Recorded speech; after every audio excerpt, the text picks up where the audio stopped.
Hello student, आपका जो chapter number second का जो फर्स्ट पार्ट था वो फिनिश हो चुका है। चैप्टर नंबर 2 का सेकंड पार्ट जो कैपेसिटर है उसको स्टार्ट करते हैं। Capacitance, electric potential already complete हो चुका है, कैपेसिटेंस आज स्टार्ट करते हैं। तो आज का टॉपिक है कैपेसिटेंस।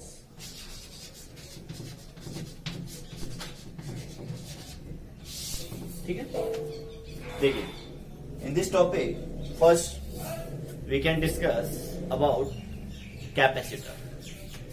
फर्स्ट टॉपिक है कैपेसिटर।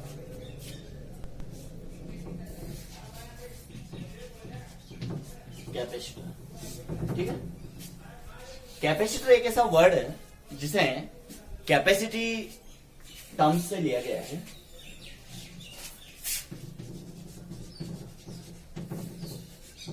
क्लियर? और जो कैपेसिटी वर्ड है उसका सेकेंडरी जो मीनिंग्स निकल के आता है वो आता है स्टोरेज करने की कैपेसिटी, एक तरह से, या संग्रहण क्षमता जिसे कहते हैं। तो यहां पर सेकेंड वर्ड है स्टोरेज। ठीक, क्लियर? अब देखिए, जैसे मान लो टेक्नोलॉजी के जमाने में आप किसी पर्टिकुलर एक छोटी सी चिप में 1 GB, 2 GB, 3 GB स्टोरेज कर सकते हो। तो एक लार्ज स्केल का डेटा एक छोटी सी चिप में स्टोर किया जा सकता है। तो ऐसे कैसे कैपेसिटर की जरूरत क्यों पड़ी? एक लार्ज स्केल इलेक्ट्रिक चार्ज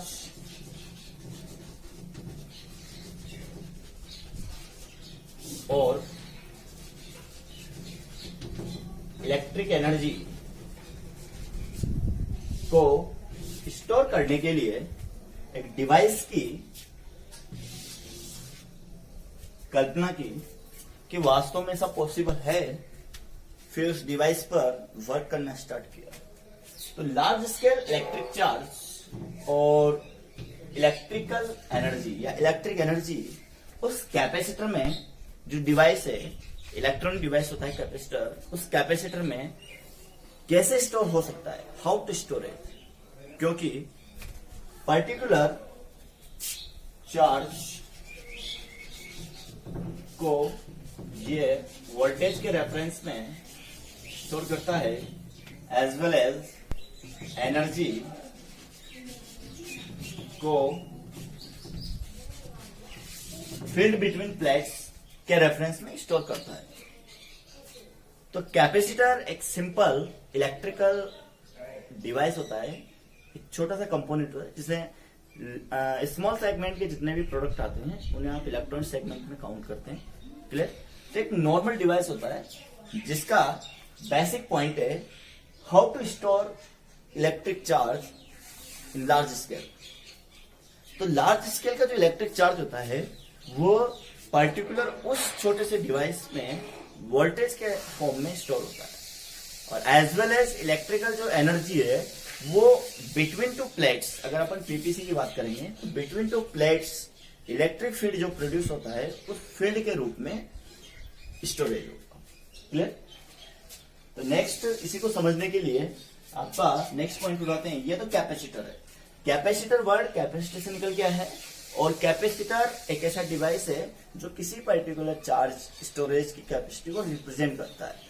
जैसे मैंने आपको चिप का एग्जांपल दिया, the large scale of data will be storage in a single chip. Smallest chip होती है, छोटी सी चिप, उसमें आप बहुत ज्यादा लार्ज स्केल का डेटा आप स्टोर कर सकते हो।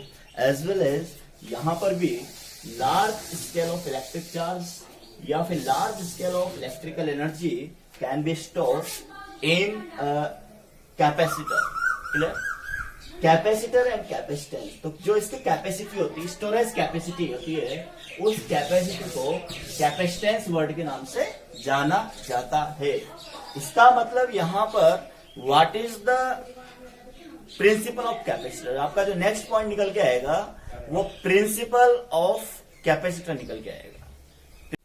देखिए बेटा, कैपेसिटर थ्योरी में जो मोस्ट सेगमेंट है वो है बेटा प्रिंसिपल ऑफ कैपेसिटर।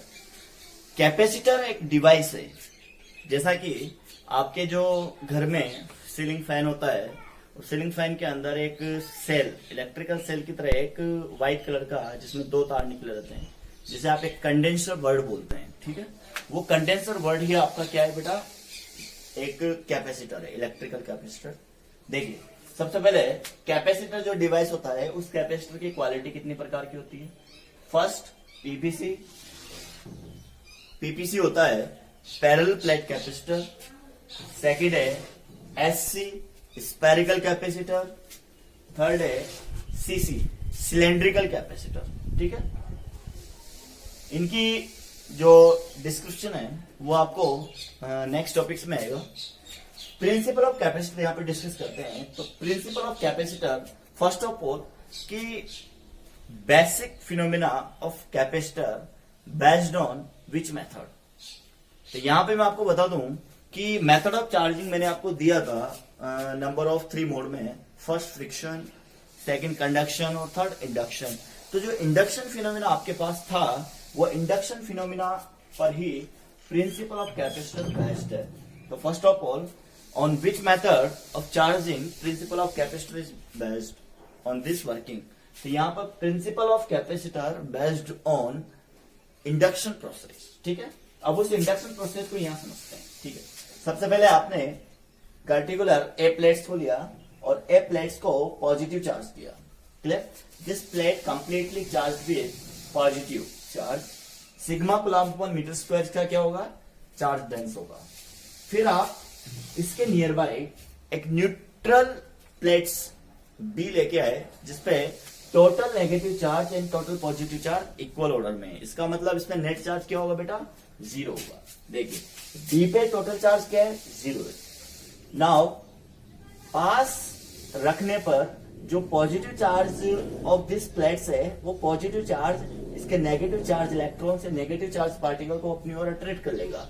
तो इस प्लेट्स पर one sided negative charge draw हो जाएगा और other sided positive charge draw हो जाएगा।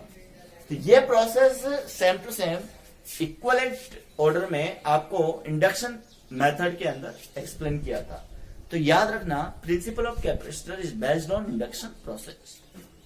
सेकेंड, जब आपने इस external order charge positive charge को रिमूव करने के लिए इसको अर्थिंग में किया कनेक्ट, तो टोटल पॉजिटिव चार्ज कहां पे शिफ्ट हो गया बेटा, अर्थिंग की ओर, clear. A positive, a charge जो ए प्लेट है आपके पास वो पॉजिटिव चार्ज है और जो बी प्लेट है वो आपको नेगेटिव चार्ज दे रही है। इसका मतलब this capacitor is combined with 2 plates. First is positive charge and second is negative charge, that is the combination of plate। और combination of plate आपका कहां पे प्रूव होगा, पीपीसी में। तो आपके पीपीसी, स्पेरिकल कैपेसिटर और सिलेंड्रिकल कैपेसिटर, तीनों कैपेसिटर का जो बेसिक फिनोमिना है वो यही है। Principal of capacitor is very very important point, हमेशा याद रखना। Principal of capacitor induction based होता है, इंडक्शन फिनोमिना यहाँ पे यूज किया जा रहा है। तो एक सिंगल ए प्लेट जो पॉजिटिव चार्ज सोर्स से कनेक्ट थी, वो बी चार्ज जो न्यूट्रल थी, उस न्यूट्रल पे क्या प्रोड्यूस कर दिया उसने, induced to a negative charge, that is combination of plus and minus charges, clear. Next इसी को कंटिन्यू करते हैं। आपके पास जो प्रिंसिपल ऑफ कैपेसिटर है, उस कैपेसिटर का एक सेकंड वर्ड निकल के आ रहा है कैपेसिटर, और capacitor related to the capacity, clear. तो जब यहाँ पे आपने चार्ज को अर्थिंग किया, अर्थ में कनेक्ट किया, तो फिर अर्थ की कैपेसिटी क्या होगी उसको चेकआउट करते हैं।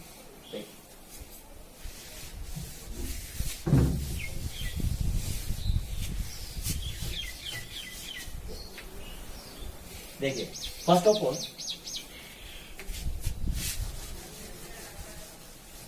ऑफ ऑल एक स्पेयर लेते हैं, स्पेयर की कैपेसिटी चेकआउट करते हैं।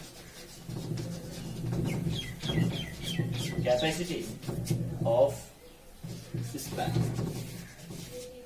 ठीक, स्पेयर की कैपेसिटी चेकआउट करते हैं। सपोज यहां पर आपने एक स्पेयर लिया, ठीक, और स्पेयर लिया तो इसकी स्मॉल आर रेडियस है, इसके ऊपर आपने चार्ज प्रोड्यूस किया, दैट इज पॉजिटिव चार्ज, ये आपने इसके ऊपर स्ट्रिप ओवर इट किया। तो यहां पर जो चार्ज वैल्यू है वो चार्ज वैल्यू है बेटा कैपिटल Q, ठीक है। पोटेंशियल होगा इसका KQ बाय R। क्या होगा पोटेंशियल?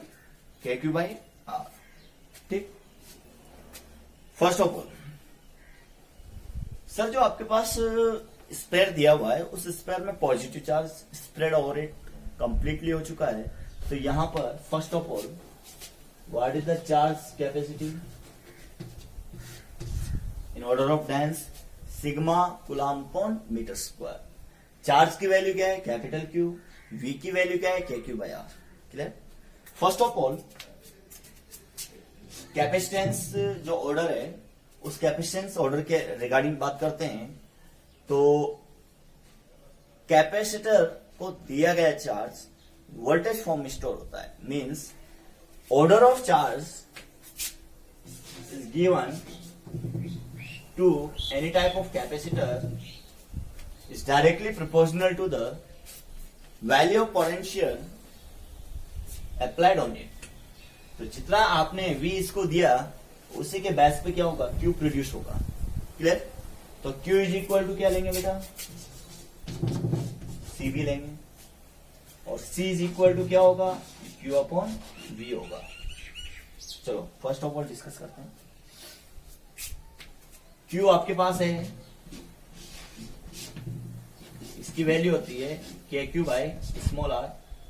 तो इसको सेट कीजिए Q R upon KQ। You say Q cancel out. The first valuation is R upon K. C का जो फर्स्ट फॉर्मूला है वो बेटा R अपॉन K है। क्लियर? चलो R क्या थी यहाँ पे? Radius of sphere. और K क्या है? Electrical constant. K will be replaced in terms of 1 upon 4 pi epsilon naught. So what is the capacitance? 4 pi epsilon naught R. Clear? ये फिनोमिना एक कैपेसिटी ऑफ स्पेयर कंडक्टर के reference में बात की जा रही है। तो फर्स्ट ऑफ ऑल आपको ये डिस्कस करना है कि कैपेसिटी वर्ड किसके लिए यूज हुआ है? दिस स्पेयर के लिए यूज हुआ है। चलो बात करते हैं। अर्थ का जो अजम्पशन है, assumption about earth size taken as spherical order, ठीक है। तो आप इस फॉर्मूले से कैपेसिटी ऑफ अर्थ भी काउंट कर सकते हैं। चलो एक सेकेंड वर्ड यहां पे डिस्कस करते हैं बेटा। What is the capacitance formula? Sir C is equal to Q upon V, ठीक है। आपके पास जो फॉर्मूला है C is equal to Q upon V, उसको लेते हैं, ठीक है। What is the order of charge in unit? Sir coulomb. V का क्या होगा? वोल्ट। तो what is the SI unit of capacitance? Coulomb upon volt. Coulomb upon volt क्या देगा आपको? फैराड।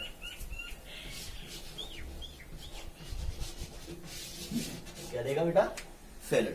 तो SI unit of capacitance is farad.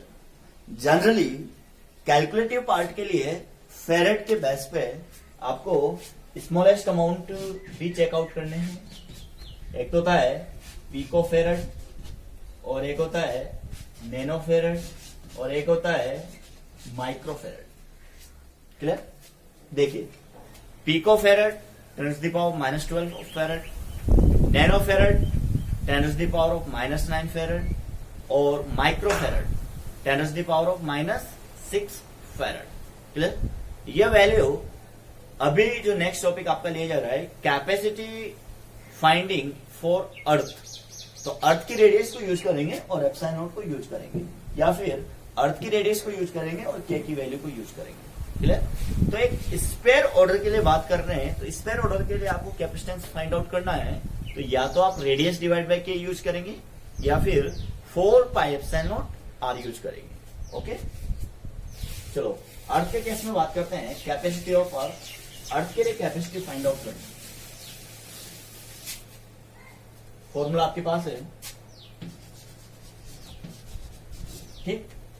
तो what is the radius, जो इसकी रेडियस है बेटा वो है 6400 किलोमीटर, और व्हाट इज द के, 9 इंटू 10 की पावर 9, क्लियर, ये आपको यूज करना है। It will be convert into 10 की पावर 3 इंटू 5 मीटर, क्लियर। आपके पास जो वैल्यूएशन है उस वैल्यूएशन को यूज कीजिए। C is equal to radius divided by K, तो 64 इंटू 10 की पावर 5 डिवाइड बाय 9 इंटू 10 की पावर 9, क्लियर। ये पीछे आप फैरेड डिनोट करेंगे। अभी जो ऐसा यूनिट ली जा रही है वो फैरेड में है, क्लियर। यहां से स्टार्ट कीजिए, 64 डिवाइड बाय 9 इंटू 10 की पावर -4 फैरेड, क्लियर।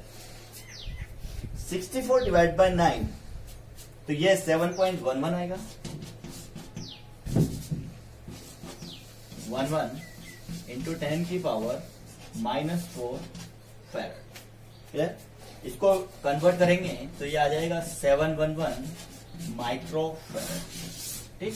10 की पावर 2 का एडजस्टमेंट किया है। चलो, अर्थ जिसकी रेडियस 6400 किलोमीटर है, तो इसका मतलब अर्थ एक बहुत बड़ा स्फीयर है, उसकी कैपेसिटी यहाँ पे 711 माइक्रो फैरेड आ रही है।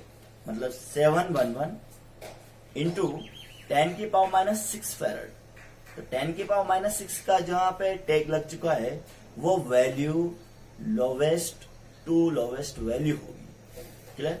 जब आपको पता है अर्थ इतना बड़ा स्फीयर है जिसकी रेडियस 6400 किलोमीटर है, तो सोचिए जब उसकी कैपेसिटेंस 711 माइक्रोफेरेड आ रही है, तो फिर आपके पास जो कैपेसिटर यूज कर रहे हैं आप किसी इलेक्ट्रिकल डिवाइस में, उस डिवाइस के अंदर लगाए गए कैपेसिटर की value in order of capacitance क्या होनी चाहिए।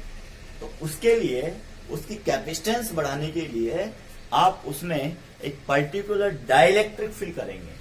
क्या फिल करेंगे बेटा? डाइलेक्ट्रिक सब्सटेंस फिल करेंगे। तो आपका जो नेक्स्ट टॉपिक है वो है पीपीसी के लिए कैपेसिटेंस फाइंड आउट करना। तो यहां पर 2 डेरिवेशन आएंगे। आज के 2 डेरिवेशन इंपॉर्टेंट है। First, how to solve the value of capacitance for a PPC, and second, effect of media. चलो स्टार्ट करते हैं, पीपीसी लेते हैं। फर्स्ट टॉपिक, इलेक्ट्रिकल कैपेसिटेंस की फिर यहां पर खत्म होती है, ठीक है। अब पीपीसी के लिए आपको ट्रिक दी जाएगी, इंपॉर्टेंट ट्रिक है।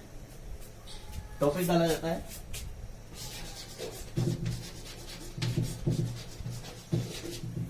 Capacitance of PPC. Parallel plate capacitor.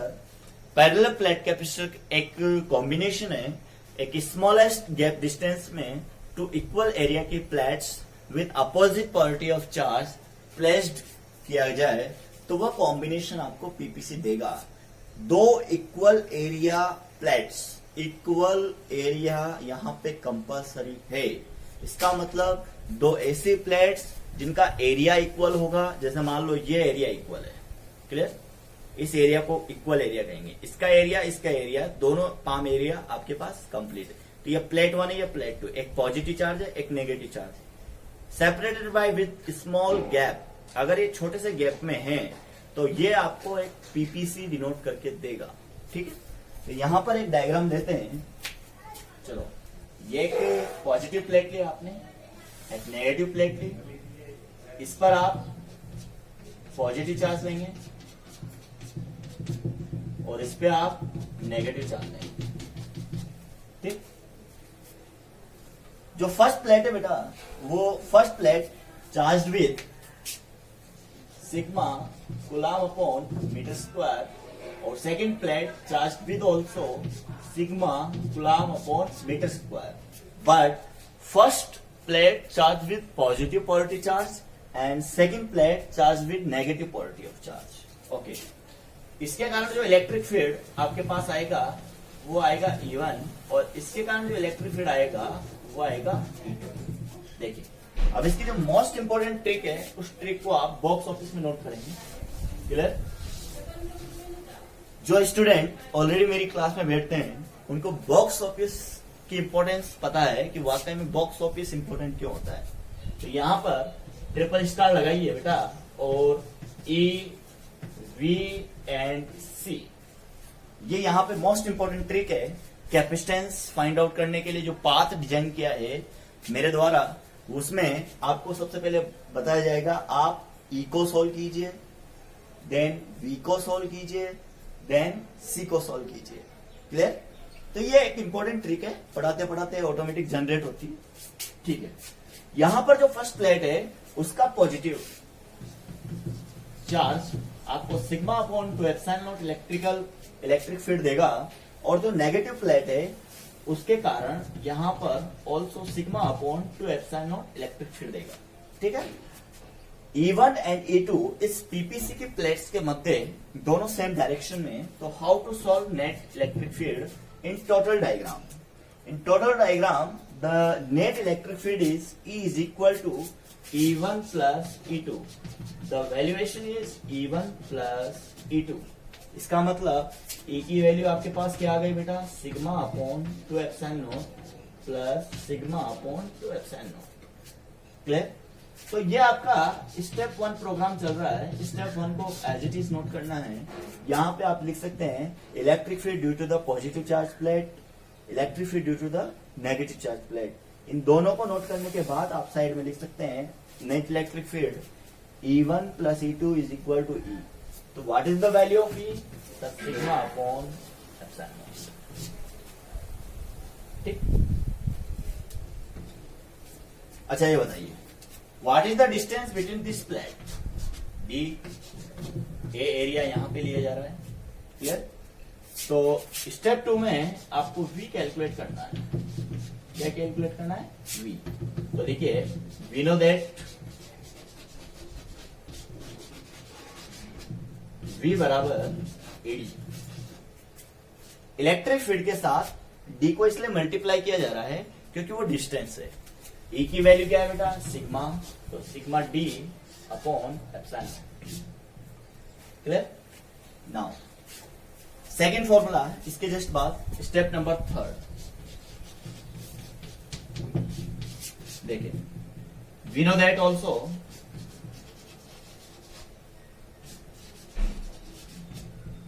Q बराबर CV। तो what is the value of C?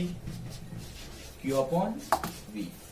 What is the value of C? Q upon V। ठीक है, Q आपके पास है already sigma D upon epsilon naught यहां पे पुट किया है। तो एप्सिलॉन नॉट की वैल्यू कहां चली जाएगी? ऊपर शिफ्ट हो जाएगी। तो C बराबर Q, देखिए epsilon not Q upon sigma into D।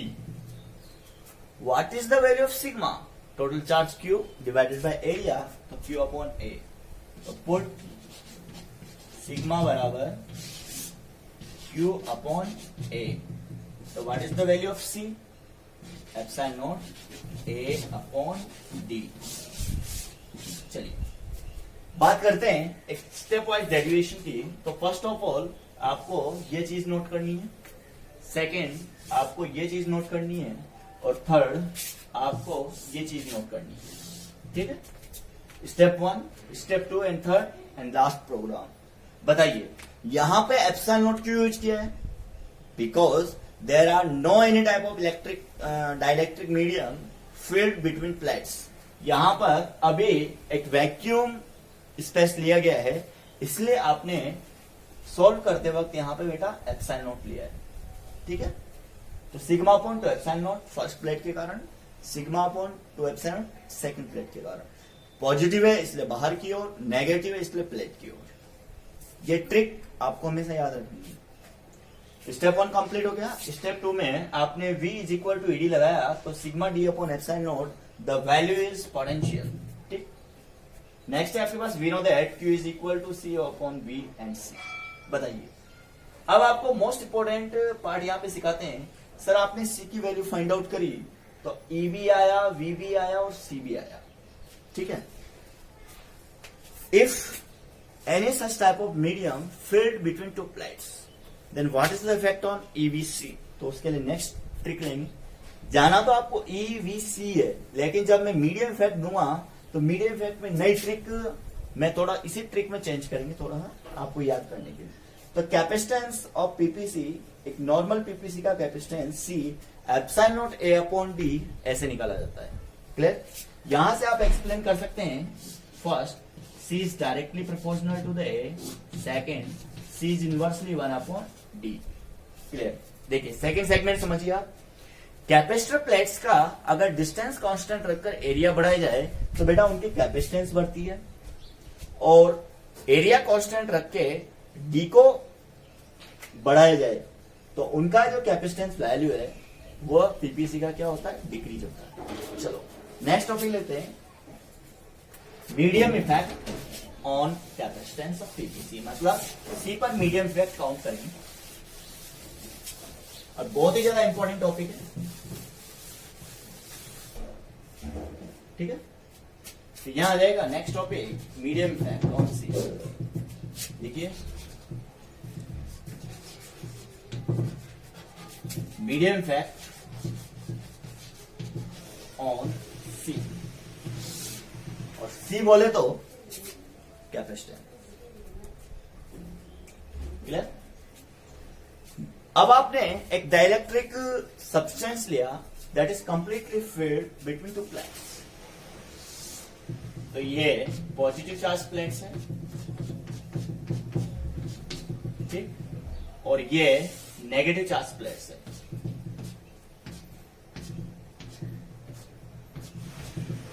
Clear? Checkout. देखिए, अ dielectric substance filled between two these plates.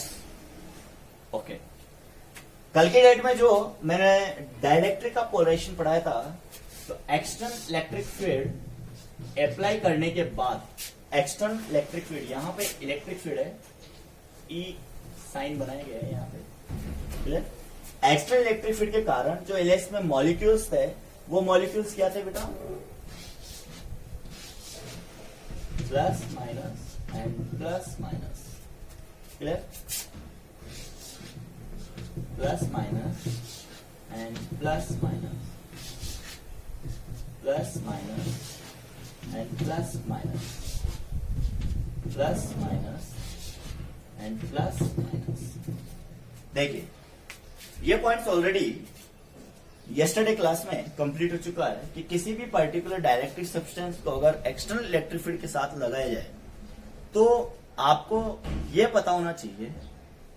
देखिए ये कंप्लीट फिनोमिना पता होना चाहिए कि डाइलेक्ट्रिक सब्सटेंस पर अगर एक्सटर्नल इलेक्ट्रिक फील्ड लगाया जाए तो कल के क्लास का जो पॉइंट था E net is equal to E minus E P, ऐसा कुछ था. ये आपका पोलराइज्ड इलेक्ट्रिक फील्ड प्रोड्यूस होगा. इसका मतलब नेट इलेक्ट्रिक फील्ड क्या होगा बेटा, ये ई आउट माइनस पोलराइज्ड. बहुत ही ज्यादा इंपॉर्टेंट पॉइंट है. कल की क्लास में आपको बताया था ई नेट, उसको मैं यहां पे ई ले रहा हूं, is equal to external electric field, इसको मैं ई आउट ले रहा हूं, माइनस पोलराइज इलेक्ट्रिक फील्ड, उसको मैं ईपी ले रहा हूं. ठीक, थोड़ी देर पहले एक्सटर्नल इलेक्ट्रिक फील्ड की वैल्यू ये आई थी सिग्मा अपॉन एप्सिलॉन नॉट. तो ईपी की वैल्यू क्या हो जाएगी, sigma P upon epsilon naught. यहां पे 1 अपॉन एप्सिलॉन नॉट को आप कॉमन लीजिए, और यहां पे सिग्मा माइनस सिग्मा पी को यूज कीजिए. Equation number first. देखिए आपको पता है नेट इलेक्ट्रिक फील्ड की वैल्यू डिक्रीज हुई है. इसका मतलब ई की वैल्यू क्या होती है, डिक्रीज. वी बराबर क्या होता है, ईडी. वी की वैल्यू क्या होती है, decrease in presence of medium. C बराबर होता है क्यू अपॉन वी. इसका मतलब सी की वैल्यू क्या होती है, ये ट्रिक अगेन आपको बॉक्स ऑफिस में नोट करनी है मीडियम इफेक्ट वाले टॉपिक के साथ। ई से वी गए, वी से सी गए, लेकिन मीडियम के प्रेजेंस में नेट इलेक्ट्रिक फील्ड आपका डिक्रीज हुआ है तो पोटेंशियल भी डिक्रीज होगा, और सी बराबर होता है क्यू अपॉन वी। तो ये अगर डिक्रीज होगा तो सी क्या होगा बेटा, इंक्रीज होगा। और ये लाइन आपको नोट्स में अवेलेबल होगी, इसलिए मैं यहाँ पे ट्रिक दे रहा हूं। तो नेट इलेक्ट्रिक फील्ड आपका आ चुका है। The valuation is E is equal to 1 upon epsilon naught sigma minus sigma P. अब आपका जो मोस्ट इंपॉर्टेंट टॉपिक है, सर इस स्टेप के बाद क्या करें, सिग्मा माइनस सिग्मा पी को फाइंड आउट करके लाएंगे। देखिए, वी नो दैट ट्रिक्स आपकी कंप्लीट हो चुकी। देखिए, we know that induce charge का फॉर्मूला होता है माइनस क्यू 1 माइनस 1 अपॉन के। या तो 1 minus 1 upon epsilon r use करेंगे या 1 माइनस 1 अपॉन के यूज करेंगे। Sigma dash Q dash sigma P into A minus, अब इसका मैग्नीट्यूड लेना है आपको। इस फॉर्मूले से आपको केवल मैग्नीट्यूड मोड लेना है। तो ये मोड वैल्यू लगा दी आपने, क्लियर। मोड वैल्यू लगा दी तो माइनस ऑलरेडी क्या हो गया, गायब हो गया। इसका मतलब sigma A 1 minus 1 upon K. A से A cancel out. The valuation is determined by the next step in this order. Sigma P बराबर sigma 1 minus 1 upon K. Clear. आपको इसे ऐसे ही नोट करना है, Q dash is equal to minus Q 1 minus 1 upon K. तो यहां पर आप मैग्नीट्यूड लेंगे, मोड वैल्यू लेंगे, तो मोड वैल्यू लेंगे तो प्लस माइनस गायब हो जाएगा। क्लियर। अब आपको नेक्स्ट स्टेप में चलना है। तो फर्स्ट स्टेप आपको ये नोट करना है, सेकंड स्टेप ये नोट करना है आपको। चलो अब थर्ड स्टेप में चलेंगे, इसको सोल्व करेंगे। यहां से sigma p is equal to sigma minus sigma upon k. Value किसकी पुट करनी है, सिग्मा माइनस सिग्मा पी। तो सिग्मा माइनस सिग्मा पी को पुट करेंगे तो ये हो जाएगा आपका sigma minus sigma p is equal to sigma upon k. Equation number 2, ठीक है। इसको आप सेकंड इक्वेशन देंगे। तो what is the net electric field, E is equal to sigma upon के epsilon not. Equation number 3। Electric field calculate हो चुका है बेटा, और इलेक्ट्रिक फील्ड में आपका डिनोमिनेटर के कंक्लूड कर रहा है। इसका मतलब क्या हो गया, इलेक्ट्रिक फील्ड वैल्यू डिक्रीज है पहले के कंपेयर में, ठीक। उसके बाद वही स्टेप 2।